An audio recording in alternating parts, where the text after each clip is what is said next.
Day 98, Shenandoah National Park and Virginia Quilt Museum. So the night before, I made it into the great state of Virginia. And I started my day off by, again, scraping ice off the car because it was still the cold snap and it still continued and I still managed just fine. And you'll understand later why I make such a big deal out of it. So, giving in to my guilty pleasure and going to the little town of Harrisonburg to visit the Virginia Quilt Museum. First of all, the drive through Virginia countryside itself is beautiful as always, especially during the fall foliage, even though again it was about a week past its peak. Now, why Quilt Museum? As I said a couple of times before, I love everything that has to do with quilt and quilting. And so, of course, when I realized there is a museum there dedicated to it, I just couldn't pass it by.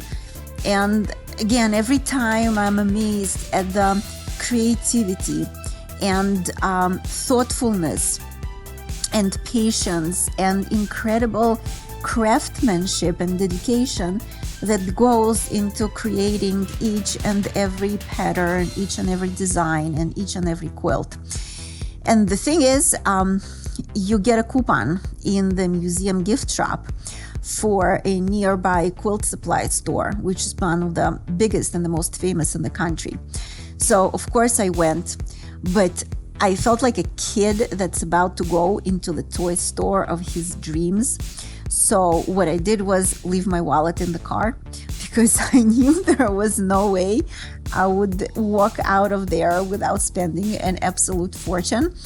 And as a great reminder, and that you're back into Amish country again, they also come to shop for quilting supplies.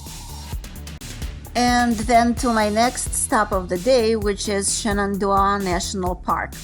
I think it has a distinction along with Yellowstone of being one of the most visited national parks in the country, which kind of figures because it's an hour and a half away from Washington, D.C. and all the big metropolitan areas around it. And again, you drive through the beautiful mountains and you see the leaves and you see the views and nothing more to add to that. But it doesn't grow on you. You get amazed and awestruck every time. So I figured that was my last opportunity to camp on this trip because it was just getting too cold. And I went to the Big Meadows campground and snagged an available spot, which also should have told me something when you have spots available. And because I was sort of saying goodbye to the whole camping experience, I took pictures of everything. And my campground neighbors were a whole bunch of deers who are completely unafraid of people. And as I realized, they make the weirdest noises and they sound like a very loud and very long burp. And then I did my last hike of the trip. You have a short drive, again, through the beautiful views of the park, and you get to the beginning of something called Hawksbill Trail, which brings you to one of the highest points in the park with an amazing view. The trail itself is short but very nice. It actually intersects the famous Appalachian Trail. And once you realize you're doing something for, well, the last time, at least for now, everything becomes so much sharper and so much more acute. And you all of a sudden stop to snap pictures of every twist in the road and every moss-covered rock and every nice log. So anyway, also on the hike, I met a very nice lady who was traveling in her RV with her little corgi, whose name is Lieutenant Dan, because like Lieutenant Dan from Forrest Gump, he hardly has any legs. And I got back to the campground, had dinner, and my new friend came over to make some marshmallows over the fire.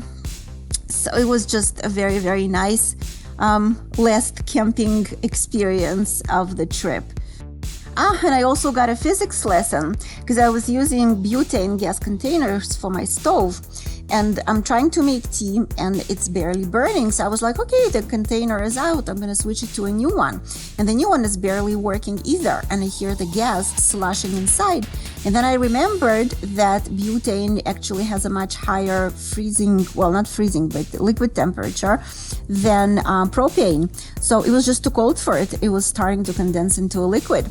So I had to put my stove into the car and run the heat in the car to warm up the gas to make tea. Anyway, that was my last camping experience of the trip. And here are a few more pictures of the beautiful Shenandoah National Park.